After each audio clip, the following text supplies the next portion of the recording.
Buenos días, soy el doctor Oscar Valencia, coordinador de este espacio de educación médica continua y les recuerdo que a favor de silenciar sus micrófonos con el fin de que podamos escuchar a nuestro ponente con toda claridad. También les recuerdo que al final en el mismo chat va a estar la liga para que puedan hacer sus preguntas. Bueno, esto va a estar a lo largo de la plática, pueden ir subiendo ahí sus preguntas. Y al final también va a estar la liga para que nos hagan favor de llenar una pequeña encuesta de satisfacción. En nombre de la Escuela de Medicina y Ciencias de la Salud del Tecnológico de Monterrey, les doy la más cordial bienvenida a esta sesión académica de pediatría.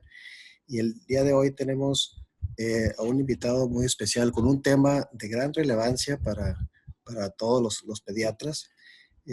Un tema que siempre hay controversia tanto en el manejo, en el diagnóstico, en la vacuna, en fin. Y vamos a tener la oportunidad de escuchar al doctor Isaías Orozco Andrade con el tema de tuberculosis, nuevas recomendaciones y guías. Me voy a permitir dar una breve presentación del doctor, puesto que su trayectoria es muy extensa y todo lo que ha logrado, pero les voy a presentar una pequeña reseña. El doctor estudió medicina en la Universidad Autónoma de Chihuahua. La especialidad la hizo en el Hospital Infantil del Estado de Chihuahua y la subespecialidad en infectología también en el mismo Hospital Infantil del Estado de Chihuahua. Fue profesor adjunto del Departamento de Infectología del Hospital Infantil del Estado de Chihuahua, profesor también titular de la Cátedra de Pediatría en la Facultad de Medicina, Universidad Autónoma de Chihuahua, y profesor titular de la Cátedra de Infectología en la misma universidad. Fue director general del Hospital Infantil del Estado de Chihuahua, líder clínico del Comité Estatal de Farmacoresistencia, director, eso es hasta la fecha. También es director general del Centro de Diagnóstico y Tratamiento Integral de Tuberculosis en Ciudad Juárez. Es miembro de la Red Nacional de Investigadores de Tuberculosis. Está certificado en pediatría, en infectología, en tuberculosis. Es miembro de múltiples colegios y organizaciones. Ha tenido también muchos reconocimientos. Aquí nomás señalo algunos de ellos. Reconocimiento de la Secretaría de Salud y también del gobierno del estado de Chihuahua. Es autor de artículos y de varios libros. Recientemente, hace unas 3 semanas, tiene este libro, este compendio de tuberculosis que lo ha ido actualizando. Entonces, realmente el doctor Isaías ha estado trabajando durante muchos años en este tema, con esta patología, y le damos la más cordial bienvenida y lo dejo que hable en lugar de estarlo presentando. Mejor que nos dé el favor de presentar su tema. Muchas gracias, doctor Isaías, por estar aquí con nosotros. Al contrario, paisano Oscar, muchas gracias por mi conducto, pues darle llegar también a la gente del Tecnológico de Monterrey mi agradecimiento por esta oportunidad de platicar sobre este tema. Gracias a todos que nos están acompañando el día de hoy, pues vamos a entrar de lleno a esta plática. Como bien dijo Oscar, pues es una enfermedad con muchas aristas. Algunos la conocen, ¿verdad? Pues hay muchas enfermedades que se les llama la gran simuladora y pues yo sigo insistiendo que esta enfermedad es la que se lleva el número 1 al respecto. Entonces, pues vamos a entrar de lleno y para poder hablar un poco de lo que son las nuevas recomendaciones y guías, pues tenemos que conocer algo de lo que es en general esta patología. Y vamos a abordar, como ustedes pueden ver ahí, el tema por varios tópicos. Y pues el primero de ellos sería primero abordar qué es la tuberculosis. Algunos definen la tuberculosis como una enfermedad subaguda. Yo no soy muy de los términos de colores, color pastel. Me gusta el blanco y el negro en el caso de la medicina. No hay siempre ni nunca en la medicina, pero no me gusta de todos modos hablar como si fuera subaguda. Yo prefiero decir que es crónica, porque de hecho básicamente así es el cuadro. y es una enfermedad que afecta primordialmente los pulmones, que puede afectar cualquier parte de la economía del organismo y pues es provocada por un bacilo, el bacilo de la tuberculosis, que hablaremos un poquito más. Pero ¿por qué tener que seguir hablando de esta enfermedad? Es decir, si muchos, incluso jóvenes médicos, cuando uno les pregunta de tuberculosis, pero pues ya no existe la tuberculosis, esta enfermedad ya fue erradicada, pues realmente es un mito. Sabemos que es una enfermedad que lamentablemente sigue siendo vigente a nivel global y pues esta es la razón primordial de seguir hablando de la tuberculosis. Es una enfermedad que lamentablemente presenta diariamente en el mundo, se presentan alrededor de 26.500 casos diarios y sobre todo en menores de 15 años de edad, como ustedes pueden ver, se pueden presentar un poco más de 3.000 casos diariamente. Pero ahí no queda todo, o sea, la mortalidad de esta enfermedad también es muy alta y diariamente a nivel global se pueden presentar alrededor de 4.110 muertes, de las cuales se considera que 665 son enfermedades que se presentan en menores de 15 años de edad. Y bueno, ustedes, cada segundo en el mundo se infecta una persona, cada 3 segundos se enferma una persona. Hay que recordar, hacer la diferencia entre lo que es una enfermedad latente a una enfermedad activa, y cada 21 segundos muere una persona lamentablemente por esta enfermedad. Este es el mapa que nos muestra el año pasado el reporte global de tuberculosis, que ya está muy pronto a aparecer el siguiente, seguramente por el mes de septiembre, octubre, estará presentándose el siguiente. Y estas son las cifras en México.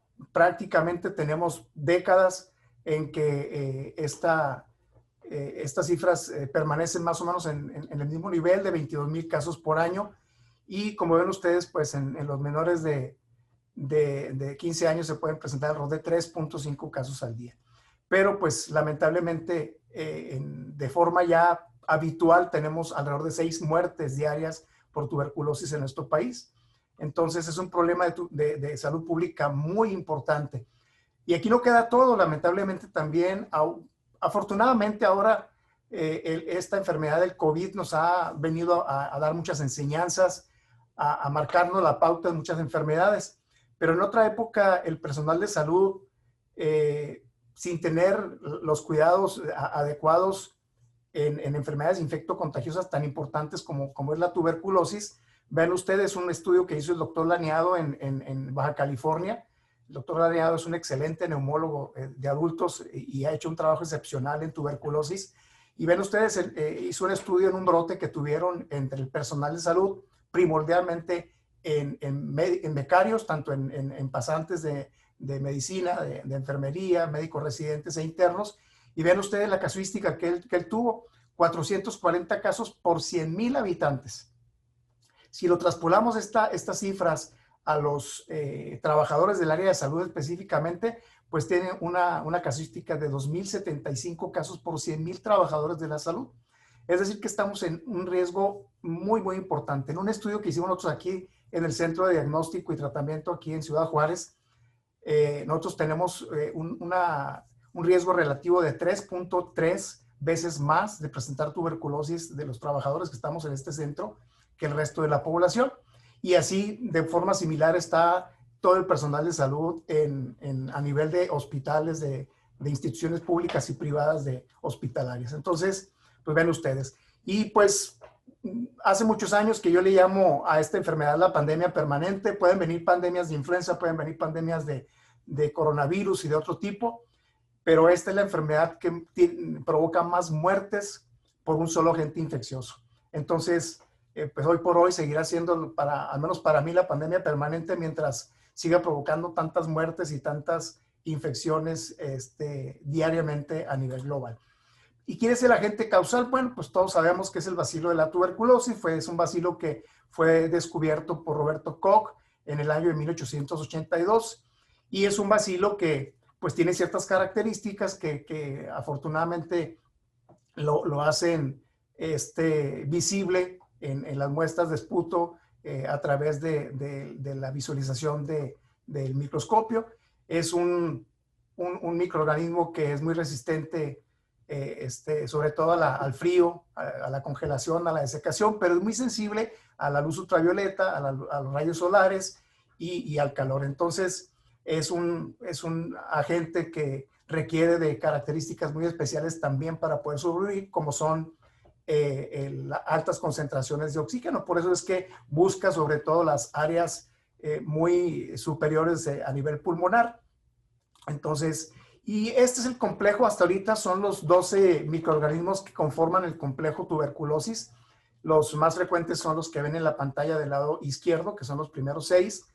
Y el que anteriormente se le conocía como hominis, bueno, ahora ya lo conocemos como Mycobacterium tuberculosis. Y pues verán ustedes ahí, hay algunos otros, incluso pueden observar también aquí el Mycobacterium bovis de BCG. Recuerden ustedes que aún y cuando es la vacuna, es una enfermedad en chiquito y también hemos tenido casos de tuberculosis. Hasta ahora yo he tenido 2 casos de tuberculosis pulmonar secundaria a la aplicación de vacuna. Casos muy interesantes. Uno de ellos con una enfermedad de base, que una enfermedad granulomatosa, que son enfermedades que tienen alteraciones del sistema inmunológico. ¿Y cómo se puede presentar la tuberculosis? ¿Qué formas de tuberculosis o tipos de tuberculosis podemos tener? Bueno, pues hay tuberculosis de tipo endotorácicas y tuberculosis extratorácicas. Podemos tener pacientes con tuberculosis severas, como esta imagen que ven aquí, con una caverna. Es una mujer joven también, que una tuberculosis miliar. Y bueno, ahorita veremos un caso muy interesante de esta paciente. Aquí tenemos a un paciente con un granuloma costal, prácticamente en el tejido blando y afectó alguna de las costillas. Mal de Pot, como vemos en esta resonancia de columna. Y casos muy interesantes, casos únicos que hemos tenido también, que tuvimos en el Hospital Infantil allá en Chihuahua, de abscesos cerebrales. 2 casos, uno que fue que ven en la pantalla, casos cerebrales únicos o múltiples, que ahorita veremos si tenemos la imagen, no sé si la agregué, pero son casos muy interesantes, puesto que desde 1896 no se han presentado más de 21 o 22 casos a nivel mundial.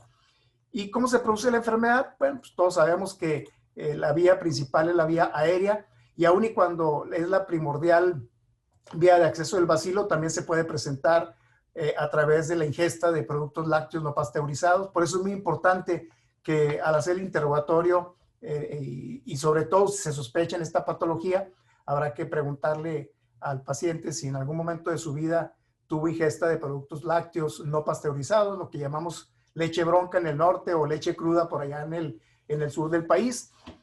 Y es muy importante este dato, porque hay que recordar que si bien es cierto que la tuberculosis no es una enfermedad de tipo hereditaria, pues sí es una enfermedad generacional.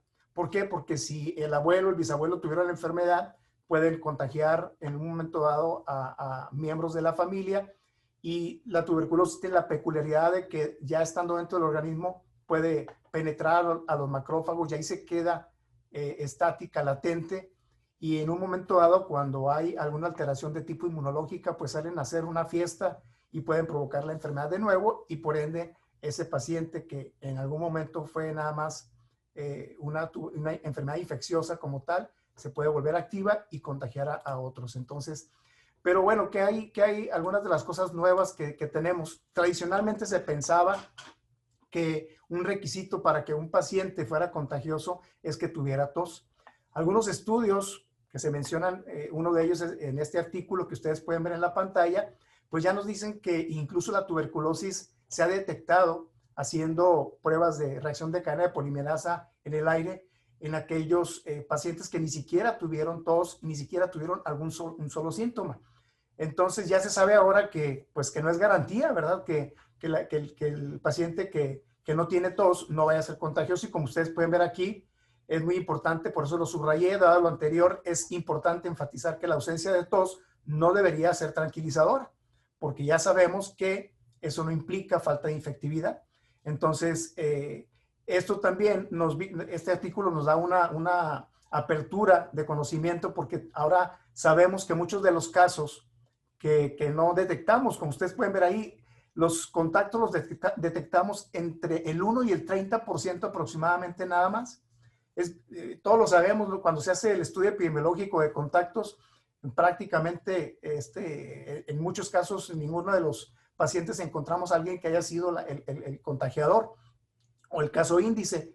Y por otro lado también hay muchos que no les gusta el término de tuberculosis subclínica. Yo prefiero llamarla tuberculosis asintomática o no sintomática, pero también ahí viene otro rango de pacientes que obviamente pueden ser transmisores de la enfermedad y que tampoco se detectan. Entonces, bueno, pues vale la pena leer este artículo y algunos otros que hacen referencia también a que ahora ya sabemos que la tos no es un requisito para que el paciente con tuberculosis sea contagiador, o sea, el caso. Y algunos de los aspectos muy nuevos también que no quise dejar pasar en la fisiopatogenia de la tuberculosis. Durante mucho tiempo se creyó que la tuberculosis era atacada básicamente por la inmunidad celular y se sabía que había anticuerpos contra la tuberculosis, pero no se les daba mucha importancia. Ahora ya sabemos que estos anticuerpos sí tienen un efecto importante en la defensa contra esta enfermedad. Incluso se cuestionaba mucho también si la vacuna de tuberculosis solo estimulaba la inmunidad celular, y ahora ya sabemos que estimula de manera muy importante la inmunidad de tipo humoral. Y como ustedes pueden ver ahí, hay algunos estudios que se han hecho tanto en adultos como en niños, en donde se ha demostrado que en los grupos pareados que se hicieron, las cohortes que se hicieron, se demostró que en pacientes no vacunados, no estando en contacto con pacientes con tuberculosis o con el bacilo de la tuberculosis, no elevaban los anticuerpos, situación que no se vio así en aquellos pacientes que fueron previamente vacunados o que tuvieron contacto con la enfermedad en algún momento, que tenían la enfermedad activa. Y bueno, hay muchas situaciones, muchos trabajos que hicieron Lu, que hicieron Zimmerman, donde demostraron que estos anticuerpos se presentan tanto la IgG, la IgM como la IgA, en estudios que hicieron también, como ustedes pueden ver aquí, en algunos simios, ¿verdad? Donde los monos rhesus, que también se aplicó la vacuna a través de otras vías diferentes como la mucosa, se vieron que los anticuerpos, sobre todo la IgA, incrementaban de manera sustancial. Entonces ahora se pretende, a través de estos estudios, hacer vacunas con estas características. También ahora el término de lo que es la inmunidad innata entrenada. Este es un término muy nuevo también, en el cual se habla en relación a que algunos agentes externos pueden estimular la producción de algunos anticuerpos o de algunas células en el organismo. Y una de ellas que se conoce, que la que más se conoce es precisamente la vacuna de la tuberculosis, y ahora se sabe que esta vacuna tiene efectos benévolos paralelos, como ya lo vemos en el cáncer de vejiga, como ya lo vemos en diabetes, como lo vemos desde hace mucho tiempo en cáncer, otras enfermedades como son la lepra, como son la úlcera de Buruli, que son protecciones cruzadas. Bueno, pues ahora se pretende, por eso es que se hablaba también de la posible protección contra el coronavirus, porque se sabe que esta vacuna puede desencadenar ese entrenamiento de tipo innato entre algunas células y algunos anticuerpos que son inespecíficos y que pueden dar protección contra otros agentes. Entonces, pues vale la pena que no dejemos de mencionar esto y que lo analicemos, lo estudiemos un poquito más, y ojalá y pronto tengamos un poco más de este conocimiento en relación a este tema. ¿Cuál es el cuadro clínico de esta enfermedad? Bueno, habitualmente se sabe que la tuberculosis es la gran simuladora. Les decía ahorita, puede afectar cualquier parte del organismo. Y por otro lado también se conoce una tétrada en el adulto, sobre todo, que es tos por más de 2 a 3 semanas. El paciente tiene disminución o pérdida del apetito, puede haber fiebre, y generalmente es una fiebre que no rebasa los 38 grados y medio, grados Celsius y medio. Y además de eso también, pues el paciente puede tener ya sea de tensión o pérdida ponderal. Y como ustedes pueden ver aquí, pues dependerá en mucho de dónde se encuentre localizada la enfermedad. También dependerán los síntomas que se presenten. Y en los niños, generalmente, además de estos síntomas que estamos comentando, en los niños generalmente vemos una enfermedad recurrente, sobre todo de la vía respiratoria y de la vía gastrointestinal, la cual no mejora habitualmente con los esquemas que se dan de manera habitual, valga la redundancia. Y entonces hay que pensar fuertemente en estos pacientes que tienen infecciones recurrentes y que no mejoran con antibióticos habituales, con medidas generales habituales. Es muy importante que no dejemos de lado, pues obviamente, pensar en la posibilidad de esta enfermedad y buscar el contacto índice. ¿Cómo se hace el diagnóstico de esta patología? Bueno, pues como toda enfermedad, tenemos que hacerle al Sherlock Holmes. El médico que tenga la mayor acuciosidad, la búsqueda intencionada de esta enfermedad, pues es el que va a llegar al diagnóstico. Pero como cualquier patología, una buena historia clínica profunda y una exploración física completa y acuciosa, pues nos van a dar mayores posibilidades de detectar esta enfermedad. Entonces hay que pensar en tuberculosis. Ese es un punto muy lamentable en nuestro país. Un buen porcentaje de médicos piensan que la tuberculosis ya se erradicó. Como ya ustedes vieron, hay infinidad de países que tienen altos índices de esta enfermedad y México no se queda atrás. México tiene altos índices, los estados de Baja California, de Tamaulipas, tienen índices que llegan incluso hasta los 54, 55 casos por cada 100,000 habitantes. El rango promedio a nivel nacional es de entre 17 y 19 por cada 100,000 habitantes. Entonces hay que pensar en esta enfermedad. Hay un sinnúmero de tecnología actualmente, tecnología que está en experimentación, tecnología que ya está demostrado que ayuda, pero pues hoy por hoy el cultivo para tuberculosis sigue siendo el estándar de oro. Sin embargo, pues vamos a hablar de estos 6 elementos que son los que actualmente nos ayudan más para llegar a un diagnóstico más certero. Y pues quise poner estas, no voy a hablar mucho de lo que es la técnica de la prueba de tuberculina. Todos saben que se utiliza pues un derivado de Mycobacterium tuberculosis y en este caso pues se aplica este biológico como una prueba. Y hay que recordar que la prueba de tuberculina o derivado proteico purificado no hace diagnóstico por sí solo de tuberculosis. Esta prueba lo único que nos dice es que el paciente tuvo contacto con alguna de las más de 250 cepas que hay de tuberculosis porque comparten muchos aminoácidos, muchas proteínas que comparten entre ellas y obviamente vamos a tener resultados cruzados. Sin embargo, pues es de mucha ayuda. Lamentablemente ya casi no se produce este biológico. No es de mucha ganancia para la industria farmacéutica y lamentablemente pues ya no. Pero quise poner estos 2 ejemplos porque como ven ustedes aquí hay una vesícula y acá hay una lesión ulcerativa. Se pueden presentar en algunos pacientes vesículas, úlceras o incluso necrosis. Y en estos pacientes pues no depende del tamaño, del diámetro que tenga la reacción. Se consideran como positivas. Y hay que recordar que lo que se mide es la induración, no el exantema que se produce. Y un punto muy importante también, tradicionalmente se ha dicho que la tuberculosis tiene muchos falsos positivos por la vacuna. Ese término o ese criterio ha ido cambiando también. Incluso el criterio que tiene la Academia Americana de Pediatría de 5 a 9 milímetros con ciertas características, sobre todo pacientes desnutridos con alguna inmunodeficiencia, niños menores de 4 años, pacientes con radiografía con una sugestividad muy alta de tuberculosis, o aquellos de 10 a 14 milímetros que son trabajadores de salud, algunos drogadictos, quienes viven en orfanatorios o en cárceles, se considera también positiva, y arriba de 15 milímetros se considera cualquier persona que no haya tenido ni siquiera ningún antecedente o contacto con la enfermedad. Sin embargo, los criterios han ido modificándose y ahora se dice que aquellos pacientes que tienen al menos 5 milímetros ya se considera positivo. De hecho, en los criterios en Inglaterra son estos precisamente de 5 milímetros ya se le considera como positiva esta prueba.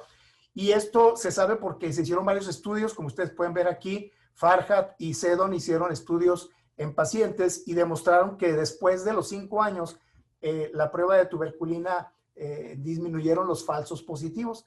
Prácticamente después de los 10 años, en aquellos pacientes con antecedente de vacuna de tuberculosis, ya no tuvieron nada que ver con la vacuna. Entonces, estos términos han ido cambiando también. Lamentablemente, pues es una prueba que muy poco se está haciendo en la actualidad porque no se cuenta con este biológico y porque ya llegaron otras pruebas que nos ayudan un poquito mejor. Incluso se está elaborando una prueba muy parecida a esta, pero con mayor especificidad para Mycobacterium tuberculosis. Y esta es una de ellas. Estas, pues desde años atrás se ha venido utilizando. Ha habido varias generaciones de estas pruebas. Actualmente hay dos. La que se llama T-Spot, que se utiliza más en Europa, y el Quantiferon, que se utiliza más en este lado del mundo, en América. Y pues esta es la más nueva, que se le llama Quantiferon Plus, Gold Plus. Y nos da la ventaja, en comparado con el anterior, que ahora ya también esta prueba mide no nada más CD4, sino también mide CD8. Y actualmente incluso se están haciendo estudios para que de forma cuantitativa, tanto del CD8 como del CD4, esta prueba pueda discernir en algún momento si se trata de una enfermedad latente o de una enfermedad activa. Actualmente ni la prueba de tuberculina, ni este tipo de pruebas, ni el T-Spot, ni el Quantiferon, disciernen entre enfermedad activa o enfermedad latente, que es una de las desventajas. Sin embargo, esta prueba, a diferencia de la prueba de tuberculina, no da una reacción cruzada con otras micobacterias, o al menos con la gran mayoría. Sí sigue dando reacción cruzada con Mycobacterium kansasi, con Mycobacterium surgei y con Mycobacterium marinum. Entonces todavía tiene, pero pues al menos ya no hace reacción cruzada con el resto de las cepas que comparten ciertas características con la Mycobacterium tuberculosis. Entonces, esta es una prueba que se utiliza bastante y que ayuda mucho también. Esta prueba se hace directamente en sangre y a diferencia del PPD, es una prueba más rápida. En 24 horas tenemos el resultado y el paciente pues no tiene que venir a lectura después de 72 horas y pues hay que tomarla en cuenta. Claro que esta prueba es un poco más cara que la prueba de tuberculina.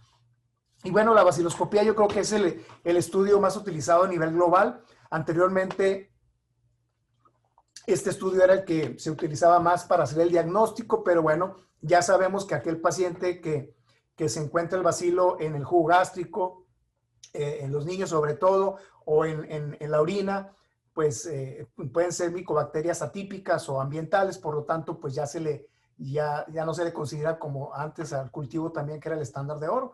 Ahora es importante que si lo encontramos y la sensibilidad de este estudio va a aumentar, pues de acuerdo a las características que tengamos. Si es un paciente que vive en zona endémica, si es un paciente que tiene contacto estrecho, si es un paciente que tiene sintomatología, pues obviamente este estudio se vuelve un poco más sensible también.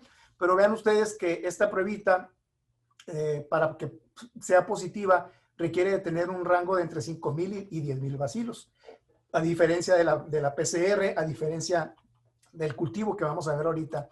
Este es el cultivo, decíamos ahorita es el estándar de oro y generalmente pues se hacía con la técnica de Lowenstein-Jensen, que es un medio de cultivo sólido.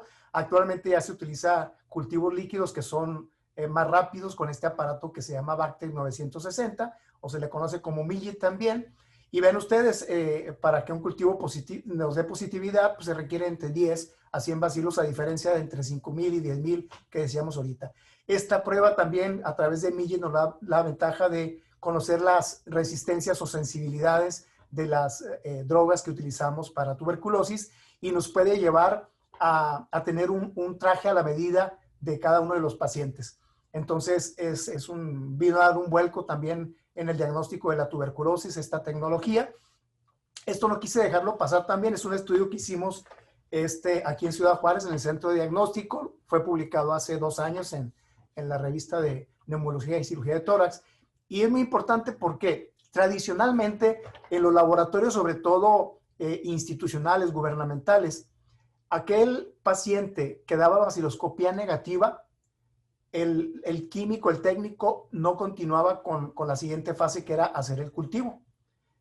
Entonces, baciloscopía negativa prácticamente era descartar hacer un cultivo. Y vean ustedes lo que encontramos nosotros. En 129 pacientes de los 150 de este grupo, encontramos que el 82% de los pacientes que fueron baciloscopía negativa fueron cultivo positivo. ¿Qué significa esto? Que si seguimos con esa tónica que llevan a cabo los cultivos, los laboratorios a nivel sobre todo gubernamental, estamos detectando o estamos perdiendo más bien 8 pacientes de cada 10. Entonces no estamos haciendo diagnósticos y esos esos pacientes que son baciloscopías negativas no los están detectando. Sin embargo, si tomamos en cuenta la barra naranja, vean ustedes que fueron baciloscopías positivas y cultivos positivos el 16%. Esto significa que ese laboratorio que tuvo una baciloscopía positiva y que continuó con el cultivo y le fue positivo, detectó nada más a 3 de cada 20, ¿sí? 3.2 de cada 20 pacientes. Entonces, es muy importante porque la gran mayoría de los médicos que en algún momento sospecharon de tuberculosis o hacen nada más prueba de tuberculina o hacen nada más radiografía, y si la prueba de tuberculina o las radiografías son negativas o no muestran ninguna normalidad radiográfica, descartan la enfermedad a pesar de que tengan un contacto muy estrecho. Entonces, yo recomiendo que en todos los contactos estrechos, al menos de forma directa y estrecha, se haga un protocolo completo. La única forma de encontrar este bacilo es haciendo baciloscopías y cultivos también.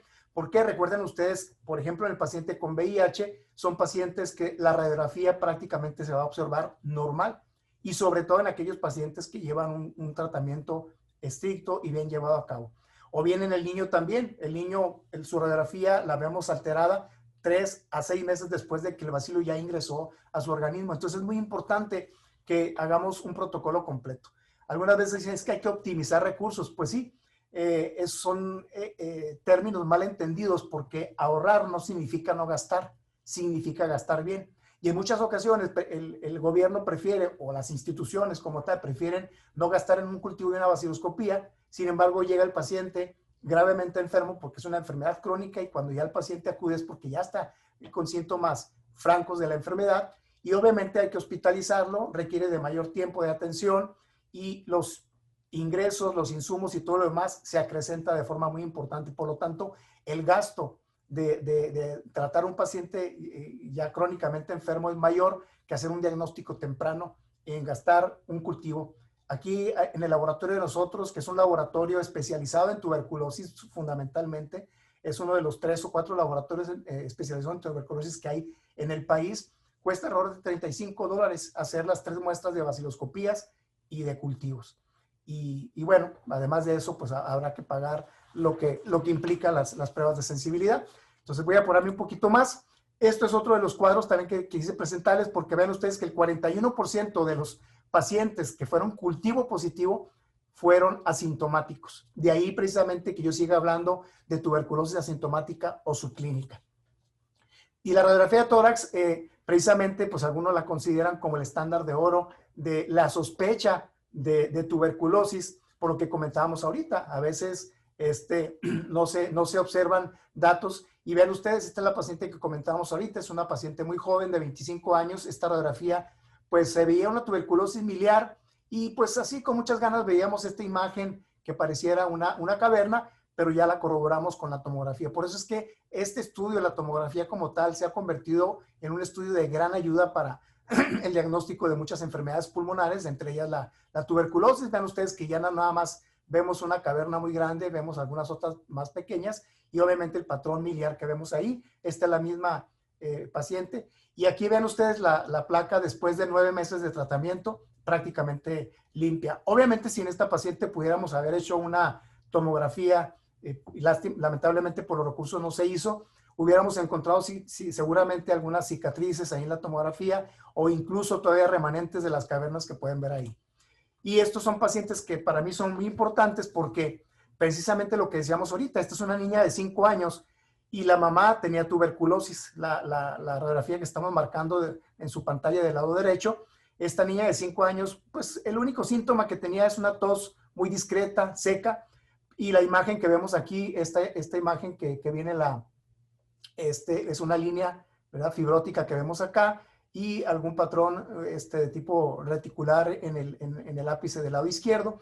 Pero ven ustedes, si es un médico con poca pericia, poca experiencia en valorar placa de tórax, pues se le va a ir y va a decir es una placa normal. Sin embargo, vean ustedes, la consideramos con grado de sugestividad leve en cuanto a la radiografía, y los 3 cultivos que se le hicieron diagnósticos fueron positivos.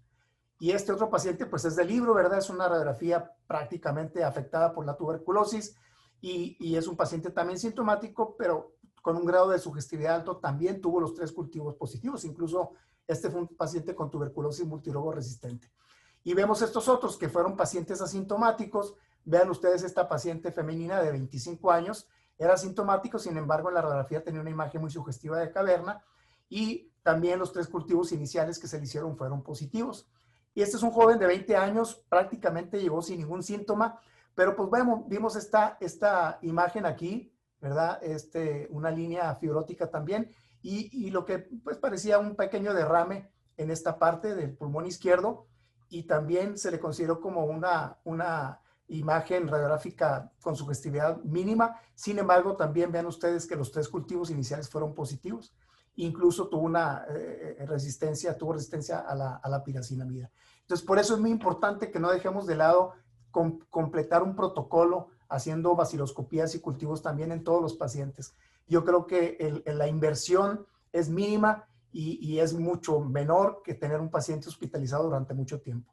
En ocasiones no se tienen pues elementos de tipo tecnológicos en algunas áreas. Afortunadamente ya es mínimo esta situación, pero pues este protocolo que inicialmente lo publicaron Stegen, Kaplan y Jones en el 69, luego mi maestro de infectología, el doctor Nesbitt, que fue quien me formó en la infectología pediátrica, y su servidor hicimos una modificación de esto, y bueno, pues cuando no se tienen tantos elementos podemos llegar a hacer diagnóstico con aspectos clínico-epidemiológicos de tuberculosis, incluso si ustedes se dan cuenta, sin tener un cultivo positivo, pero teniendo clínica sugestiva, una prueba de tuberculina positiva y una radiografía de tórax, prácticamente hacemos diagnóstico. La puntuación arriba de 7 con esta clasificación, pues nos da el diagnóstico. Y créanme que esto lo hicimos en muchos pacientes, sobre todo indígenas, en el hospital infantil durante muchos años y nos fue de mucha ayuda. Tuvimos pocos casos que nos equivocamos, fueron 3 o 4. Hicimos un trabajo con 576 casos con este protocolo y bueno, nos ayudó mucho a la fecha. Yo entiendo que a mucha gente le da prurito tener tablas por puntos y demás, ¿verdad? Pero en su momento, cuando no teníamos tantos elementos diagnósticos, tuvimos que hacerlo y nos fue de mucha ayuda. Este es un índice de sospecha que después de casi 29 años de estar involucrado en la tuberculosis, su servidor les hace esta propuesta. Aquellos pacientes que puedan presentar lo que yo llamo cualquier casilla base, que son padecimiento actual, radiografía de tórax sugestiva o VIH positivo, con uno de cualquiera de estos otros datos que tenemos, pues habrá que considerarlo sospechoso de tuberculosis o incluso aquel paciente que presente 2 o más datos de los que no son de base, que no están en el cuadro rojo, también se le considera positivo. Y al menos habrá que hacerle, como ven en el lado derecho de su pantalla, este protocolo básico que incluye el cultivo, baciloscopías, prueba de tuberculina o IGRA, radiografía de tórax, el Expert Ultra, que ahorita platicaremos un poquito de que se recomienda sobre todo en niños, en pacientes con VIH positivo, en pacientes con tuberculosis extrapulmonar, y si sale positivo el cultivo, pues habrá que hacerle también las sensibilidades. Es muy importante que si detectamos algún paciente con resistencias, hay que hacerle, hay que enviarlo al COEFAR, que es el órgano que se encarga de dar los medicamentos, incluso de forma gratuita al paciente que tiene alguna resistencia. ¿Cuáles son las novedades diagnósticas? Bueno, este es el que platicamos ahorita. Hay otras generaciones del GeneXpert MTV. Nos diagnostica el bacilo. Es muy parecido a la PCR que se está haciendo ahora para coronavirus. Nos amplifica el material genético. Y bueno, pues igual también una de las desventajas de esta prueba, por eso no se ha considerado todavía como estándar de oro, es que detecta material genético, sea viable o no, es decir, esté activa o no la enfermedad también. Pero este ultra nos da la ventaja ahora, sobre todo en pacientes con VIH, niños y pacientes con tuberculosis extrapulmonar, que aun y cuando se detecten trazas ya se considera positivo y es de mucha ayuda.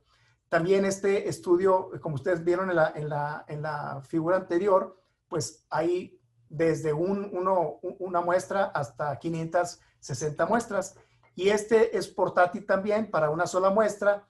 Se utiliza con energía, con pila y nos puede enviar incluso a través de de internet a la tablet, a la tableta o al teléfono inteligente los resultados rápidamente.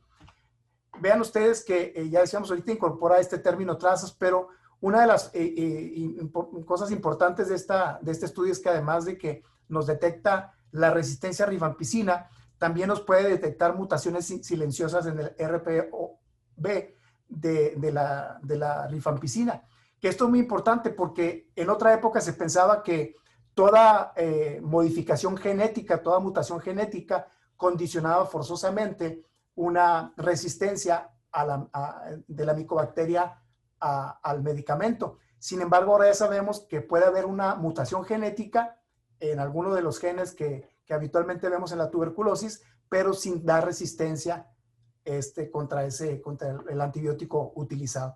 Entonces, también esos términos ya cambiaron. No toda mutación genética de la micobacteria genera resistencia a los antibióticos que utilizamos. Entonces, es un punto muy importante. Este es el cartucho que se utiliza. Estos son cartuchos que se utilizan con pilas. Son pues cartuchos que son para una sola muestra. Nada más diagnostican la micobacteria. No nos diagnostican alguna resistencia a la rifampicina. Estos son muchos de los aparatos que actualmente se utilizan. Aquí en la clínica donde estoy trabajando tenemos un equipo como este que se le llama Panther. Es un equipo que cuesta $200,000. Tenemos 2 equipos de estos y estos equipos diagnostican alrededor de 60 microorganismos entre tuberculosis, hepatitis A, hepatitis B, meningococo, etcétera. Algunos otros virus también, que es una amplificación por RNA, es una PCR también. Pero bueno, son algunos equipos nuevos. Esto lo están haciendo como se hacía o se sigue haciendo en alguna época con el Helicobacter pylori, que se hace a través de la inhalación, ¿verdad? De la exhalación, más bien. Y demostraron en este estudio de Bangladesh que tenía una sensibilidad y una especificidad comparada con la baciloscopía y el cultivo, pues como ustedes pueden ver aquí, muy altas, 76 y 87% respectivamente. Y estos son algunos de los monitores nuevos que se llaman DDR, son monitores de alta definición que se puede amplificar la imagen y como decimos en el argot, no se pixelea la imagen, se pueden ver imágenes que incluso ven ustedes aquí, apenas alcanza a ver un granuloma y sin embargo al amplificar aquí, vean ustedes que no se modifica la imagen, se sigue viendo con muy buena fidelidad. Son monitores que cuestan alrededor de $7,000, $8,000 también y bueno, son muy buenos para llegar a un diagnóstico. Esta es una tecnología nueva que se llama K4DTV y esto es una tecnología que entre más rojo nos detecta precisamente imágenes que son muy sugestivas de tuberculosis y esto pues es de mucha ayuda sobre todo para aquellos médicos que no tienen mucha pericia para valorar radiografías de tórax. Vean ustedes algunos ejemplos aquí, vemos esta imagen muy sugestiva y vean acá cómo se ve en rojo. Igual aquí, una imagen incluso con cavernas aquí que se puede, fibrosis, granulomas, una imagen miliar y vean ustedes en rojo precisamente nos da esa posibilidad de llegar a un diagnóstico. ¿Cuál es el tratamiento? Bueno, en México se le conoce como tratamiento acortado estrictamente supervisado. Yo sigo insistiendo que el tratamiento de la tuberculosis es una real cultura de servicio a la humanidad, puesto que no se trata nada más de darle al paciente una pastillita. Tenemos que ver muchos aspectos desde el área discriminatoria que condiciona la tuberculosis, tratamiento nutricional, psicológico, etc. Este es el lenguaje de los tratamientos de la tuberculosis. Aquí ven ustedes 2-HRZE, significa que le vamos a dar 2 meses diarios de estos 4 medicamentos y en la siguiente fase 4HR, 4 meses de estos otros 2 medicamentos. En la actualidad, sobre todo en niños, ya no se recomiendan los tratamientos trisemanales o bisemanales, como vemos aquí. Se recomienda que sean ya dosificaciones diarias, incluso en algunos países se da de lunes a domingo, no como en México, que nada más se da de lunes a sábado y se deja descansar el domingo, sobre todo en pacientes con resistencia. Estos son los medicamentos que utilizamos de primera línea, los de segunda línea para resistencia. Aquí ven ustedes las dosis, generalmente se prefieren dosis altas de los medicamentos en los niños. ¿Por qué? Porque además nos ayuda a atacar mejor a la enfermedad y ya se ha visto que tienen poca hepatotoxicidad. Algo muy importante, lo que decíamos ahorita de los tratamientos intermitentes, que no es conveniente que lo hagamos. Y pues actualmente ya el etambutol se utiliza en todas las edades. Antes no se recomendaba en niños menores de 10 años, después en menores de 6 años tampoco. Ahora ya sabemos que se puede utilizar sin problema incluso desde recién nacidos porque el tiempo que se utiliza y la posibilidad de efectos secundarios, sobre todo la neuritis óptica, es muy rara en niños sobre todo. Y las formas graves se prefieren 12 meses. Este es el medicamento que se utiliza en México, que es un medicamento que cada pastillita trae los 4 medicamentos, pero lamentablemente en niños es muy difícil utilizar estos esquemas de tabletas con los 4 medicamentos, sobre todo en los menores de 40 kilogramos.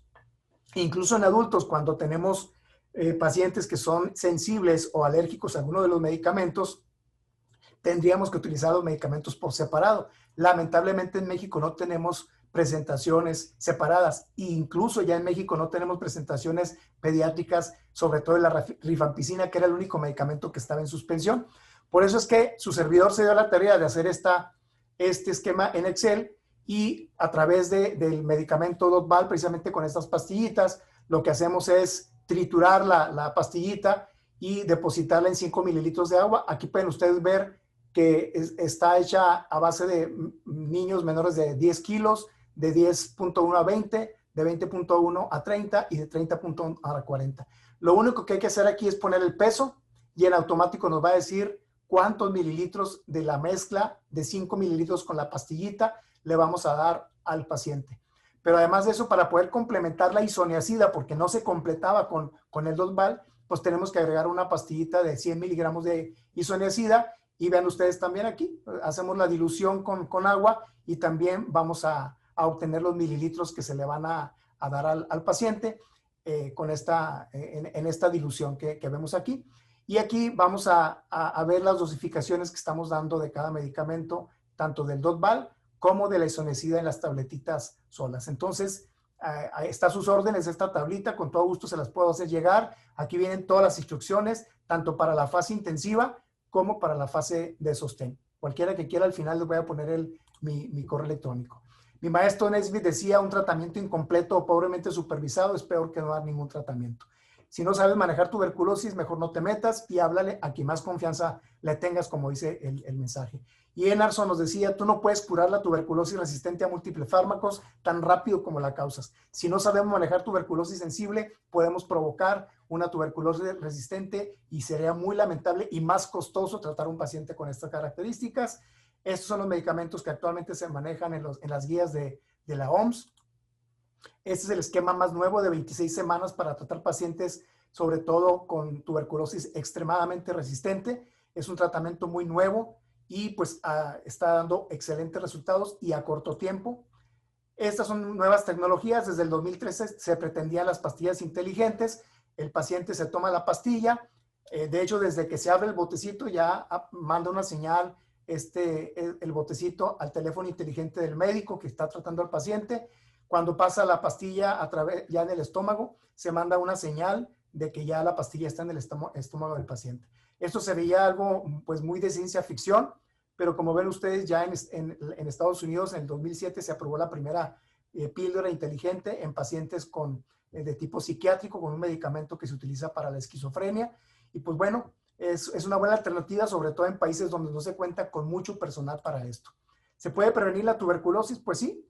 Estos son los esquemas nuevos también para tratar la tuberculosis latente. El mejor esquema es con rifapentina e isoniazida, y es un tratamiento nada más por 3 meses, por 12 dosis, que es una dosis semanal, a diferencia de los tradicionales que son con isoniazida de 6 a 9 meses, o de rifampicina más isoniazida también, por 3 a 4 meses. Este esquema, lamentablemente en México, no contamos tampoco con la rifapentina, por lo tanto, pues sería muy difícil dar este esquema, pero podemos manejar el esquema de isoniazida más rifampicina en dosis diaria por 3 a 4 meses, en lugar de dar 6 hasta 9 meses como anteriormente lo hacíamos. Y pues obviamente la vacuna es otra de las medidas de prevención. La vacuna no evita la cadena de la transmisión, pero sí evita formas graves. Es decir, no evita que un paciente se contagie. Y estas son las guías que aquí las voy a dejar. Son todas las guías nuevas que nos habla sobre tratamientos de tuberculosis sensible, resistente, sobre las nuevas pruebas, sobre los tratamientos de tuberculosis sensible o resistente, de resistencia específicamente a isoniazida, etc. Aquí las podrán ver. Son todas las guías, las pueden encontrar en internet sin ningún costo, las pueden bajar, o incluso si me las solicitan a mi correo, yo se las puedo hacer llegar también. Estos son Casos de éxito. Esta niña que ustedes ven acá, ella es Carmencita. Carmen tuvo un mal de POD. Anteriormente todos los pacientes con mal de POD pues estaban destinados a salir en silla de ruedas sin poder caminar. Y gracias a una canastilla que empezó a utilizar el doctor, bueno, el hospital infantil en general, se operaron algunos de los niños, entre ellos Carmen y este otro niño, Bernardo. Esta niña es Agripina tuvo una tuberculosis intestinal. Esta otra muñequita es una niña que tuvo tuberculosis pulmonar, pero que tenía pie equino varo bilateral. El papá la abandonó, esta pequeñita que está con la blusa en verde, y finalmente la adoptaron padres españoles, y esta niña pues tiene una mejor calidad de vida. Y este otro chaparro pues está rascando las ideas ahí, como ustedes pueden ver. Y Lupita Zaragoza, esta niña tuvo una tuberculosis meningia, tuvo como secuela un estrabismo, una desviación ahí ocular, y pues afortunadamente con tratamiento pues pudo salir sin ninguna secuela. Y pues este es el libro que ya comentó el doctor, mi paisano, el doctor Valencia, que ya está en venta en Amazon. Y este es otro que su servidor tuvo a bien también hace 2 años sacar es médico de guardia. Yo creo que este libro puede ayudar mucho a los estudiantes de medicina a conocer un poquito más de los claroscuros que tiene la medicina, que les pudiera ayudar a decidir si continuar o no con esta hermosa carrera, ¿verdad? Pero, pues bueno, es parte de lo que quería platicarles. Este es el equipo que tenemos acá en Ciudad Juárez. Este es el área de CDT, que es el Centro de Diagnóstico y Tratamiento. Vean ustedes que tenemos todas las medidas de seguridad, lámparas de luz ultravioleta, filtro CEPA, tenemos recambios de luz, y estos son los monitores que les platicaba que nos ayudan mucho. Este es el laboratorio de microbiología que tenemos acá. Ahí pueden ver ustedes los equipos Panther. Y bueno, pues esto es todo. Este es el centro de hospedaje, porque acá nosotros damos el tratamiento gratuito, damos hospedaje gratuitamente y alimentación durante todos los 6 meses o 12 meses que se lleve el tratamiento, o 2 años en pacientes con resistencia. Gracias a Dios que tenemos una asociación que nos ayuda a ofrecer a estos pacientes todo gratuitamente, de los pacientes que vienen acá con nosotros, que son pacientes inmigrantes legales. Yo no quisiera dejar pasar que, pues, no quiero dejar un mundo que con estas características. Esta es una paciente tarahumara desnutrida con un niño igualmente desnutrido. Es una fotografía de mi maestro, el doctor Carlos Nesbitt. Y pues yo creo que es importante que hagamos algo por este mundo, que pongamos nuestro granito de arena para que no dejemos un mundo débil a nuestros hijos. Muchas gracias. Doctor Isaías Orozco, muchas gracias por su extraordinaria presentación, un panorama muy amplio sobre el diagnóstico y tratamiento de esta enfermedad que, como bien lo menciona, es una gran simuladora y a veces difícil de tener un diagnóstico preciso. Hay algunas preguntas que nos han formulado y tienen que ver tanto con la parte diagnóstica, como por ejemplo el PPD, la prueba de tuberculina, que normalmente se dice que se tiene que hacer una lectura entre las 48 o 72 horas. ¿Qué pasa cuando un paciente llega a los 5 días y dice, bueno, se me olvidó venir y trae algo de induración? Sí, no hay problema. De hecho, se sabe que incluso hasta los 10 días todavía podemos tomar como un buen momento para la lectura. Se prefiere que sea entre 48 y 72 horas porque es el margen más importante. Pero incluso si a los 10 días vemos todavía una induración por arriba de 5 milímetros, pues pudo haber tenido un poco más, pero eso nos puede indicar que el paciente, esa prueba es positiva. Entonces, el rango de tiempo puede ser hasta los 10 días todavía. El tener la vacuna BCG pues no es una contraindicación para hacer la prueba. ¿Cuál es el rango que se recomienda para poder descartar que no es la BCG la responsable de que es positivo? Sí, algunos autores manejan de 12 a 13 milímetros. Arriba de esos rangos ya es secundario al micobacterium salvaje, por así decirlo, más que por la vacuna. Pero como les decía ahorita, ya después de los 5 años, entre los 5 y 10 años, disminuyen mucho los falsos positivos por vacuna. Entonces, prácticamente después de los 10 años de edad, un paciente que da positivo a PPD, si da positivo, ya nada más con 5 milímetros se considera positivo para la enfermedad, no por vacuna. Entonces, ese sería el rango. ¿Cuál es la edad idónea para tanto para la BCG como para la prueba de tuberculina? Bueno, por cuestiones de tipo inmunológica, algunos recomiendan que sea entre los 9 meses y los 12 meses. Sin embargo, sabemos todos que las oportunidades, puede ser una oportunidad perdida en algunos pacientes que nacen en un hospital y que jamás los vamos a volver a ver ahí, sobre todo pacientes de etnias indígenas. Entonces, es mejor hacerlo al nacimiento, aplicar la vacuna al nacimiento. Una situación muy importante es que antes se creía que el hecho de aplicar la vacuna al nacimiento no iba a provocar una buena respuesta inmunológica. Sin embargo, ya se sabe que el recién nacido tiene una buena respuesta celular desde el nacimiento. Si bien es cierto que la madurez inmunológica se alcanza a los 2 años de edad, no significa que por esa razón tenga que aplicarse la vacuna, esta o cualquier otra, después de los 2 años de edad. De hecho, como todos sabemos, hay vacunas que se aplican al igual que la BCG al nacimiento, o incluso hepatitis B u otras vacunas que se aplican a los 2 meses también, a los 4, a los 6 meses. Entonces, si se tiene la oportunidad, incluso aunque se echen a perder 10 dosis de los viales de 10 o incluso de 20 o de 50, se prefiere que se aplique el nacimiento. ¿Sí? Pero bueno, también igual la norma oficial mexicana nos marca que puede ser hasta los 14 años. Después de los 14 años ya no es conveniente porque se sabe que prácticamente toda la población mexicana después de los 14 años ya tuvo contacto con la micobacteria tuberculosa. Y también por otro lado, antes se decía, bueno, le aplico primero prueba de tuberculina al paciente para ver si es positivo ya no le aplico la vacuna. Si es negativo, le aplico la vacuna. También eso ya no se recomienda mejor aplicar directamente la vacuna cuando no se sabe o no se tiene la vacuna. Paciente que tenga una prueba de tuberculina francamente positiva, ¿vale la pena hacer algún otro estudio, radiografía a todos los contactos, a la gente, a los padres, a los hermanos? Sí, bueno, seguramente si se le hizo una prueba de tuberculina es porque se está buscando intencionadamente la enfermedad y porque es contacto de algún paciente con tuberculosis o porque se sospecha la enfermedad. Como dije ahorita, no basta con hacer la prueba de tuberculina porque la prueba de tuberculina nada más nos indica que ese paciente tuvo contacto con alguna de las más de 200 micobacterias existentes. Por lo tanto, en ese paciente, si es contacto o se sospecha tuberculosis en él, hay que completar todo el protocolo diagnóstico. Y si ahí en la familia hay otros miembros de la familia que también tuvieron contacto con la persona con tuberculosis, se les tiene que hacer todo el protocolo de estudio.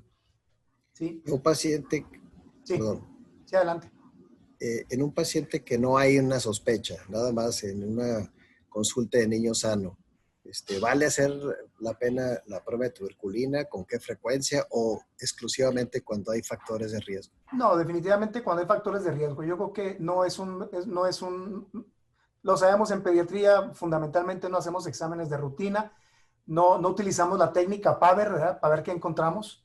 Es importante que todo elemento diagnóstico se utilice siempre con una buena indicación. Entonces, definitivamente, de rutina no es recomendable. Solo si sospechamos o si es contacto de una persona que se demostró que tuvo tuberculosis. De hecho, el término COM o COMBE se utiliza para decir que tuvo contacto con una persona que se demostró que tenía tuberculosis o tiene tuberculosis. Ahora, la aplicación en un paciente que hay una sospecha, ¿se puede aplicar junto con vacunas de virus vivos? ¿Y cuál es cuál es el intervalo entre una vacuna de virus vivos y la aplicación de prueba de tuberculina? No hay problema si se aplican el mismo día. Pero si se aplica un día, si quiere aplicar un día después o después de que se aplicó la vacuna con virus vivos, no se recomienda ya después de un día. Se recomienda esperar de 6 a 8 semanas para poder aplicar la prueba de tuberculina. Pero si se aplica en el mismo día, no tiene ningún problema. Si está indicado, si yo puedo aplicar la vacuna de varicela hoy junto con el PPD y no tengo mayor problema. Hago mi lectura, no va a repercutir en el resultado de este estudio. A diferencia de los IGRAS, que como decíamos ahorita, bueno, la vacuna de tuberculosis no afecta, pero igual también podemos sustraer la muestra para el IGRA el mismo día que se aplica una vacuna también, porque sí puede dar alguna alteración en el resultado si se hace la prueba días después de que se aplicó la vacuna. Una controversia que es muy frecuente entre los pediatras es el aplicar o no la BCG. Bueno, si siguen las recomendaciones de la Academia Americana de Pediatría, sobre todo los médicos que vivimos acá en la frontera, que somos muy americanizados, los estados de la República tradicionalmente no se aplicaba esta vacuna. Y de hecho la recomendación en su momento de la Academia Americana era no aplicarla porque las características socioeconómicas y de salud son muy diferentes de los países de primer mundo que el nuestro. De hecho, ya en Estados Unidos, en algunos estados, o más bien ciudades de los Estados Unidos, donde hay mucha población hispana o afroamericana, en grupos de alto riesgo se está aplicando la BCG. Incluso en Europa, algunos países dejaron, España simplemente hace más de 30 años que dejó de aplicar la vacuna, pero los casos de tuberculosis no disminuyeron sustancialmente. Incluso hay otros países como Francia o algunos otros de los países en Países Bajos, que se dejó de aplicar la vacuna de BCG y se vio el incremento de casos de tuberculosis meningia. Y además también se vio el incremento de otras infecciones que se sabe pueden proteger de forma cruzada la vacuna de tuberculosis. Entonces, hasta ahorita se han probado más de 200 biológicos para una futura vacuna de tuberculosis y hasta ahorita no hay una que pueda suplir en lo económico ni en las características que tiene esta vacuna. Ya hay algunas que se sabe que tienen muy buenos resultados, pero hasta ahorita se van a tardar otros 5 o 10 años más en que aparezca una nueva vacuna que pueda tener mejores bondades que la de la tuberculosis. Como decía ahorita, esta vacuna no evita el contagio, no evita la cadena de la transmisión, no rompe la cadena de la transmisión, pero sí evita formas graves de tuberculosis. Entonces, estos estudios que se hicieron en Europa, donde se vio cómo incrementó los casos de meningitis tuberculosa y otras infecciones, hablan precisamente de la protección cruzada o de la protección paralela que tiene la tuberculosis contra otras enfermedades y las formas graves de tuberculosis. Entonces, definitivamente es recomendable llevarlo a cabo. Tenemos casos de colegas, incluso un colega que no aplicaba la vacuna de tuberculosis, no se la aplicó a sus hijos y el hijo tuvo meningitis tuberculosa. Entonces, hoy por hoy se tiene que aplicar la vacuna, puesto que es la única que tenemos y además de que nos puede proteger contra otras enfermedades también. Muy bien, doctor Isaías Orozco, le agradecemos muchísimo su plática, muy, muy útil revisar esta patología, una revisión además actualizada con muchos datos tanto de diagnóstico, de tratamiento y que es muy relevante para todos nosotros. Ya estamos en el tiempo, entonces le agradecemos muchísimo. Les recordamos la encuesta de satisfacción, o si bien quieren tomarle la foto al código QR, pues adelante, es muy importante que nos hagan llegar. Muy amable. No, pues al contrario, muchas gracias a todos y esperemos que haya sido de provecho esta plática. Y pues como Vicente Fernández, yo seguiré cantando mientras sigan aplaudiendo. Muchas gracias a todos ustedes. Muy amable, muchas gracias. Buen día. Buen día para todos y gracias por conectarse a todos los asistentes. Hasta luego. Hasta luego.